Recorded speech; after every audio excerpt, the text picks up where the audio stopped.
You hope for the best, but be prepared for the worst.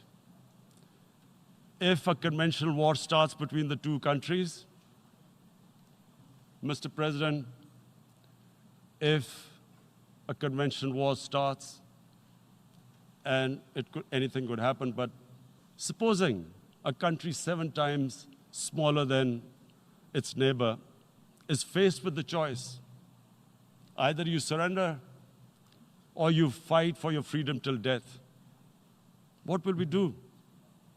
I ask myself this question. And my belief is, La ilaha illallah, there is no God but one. And we will fight. And when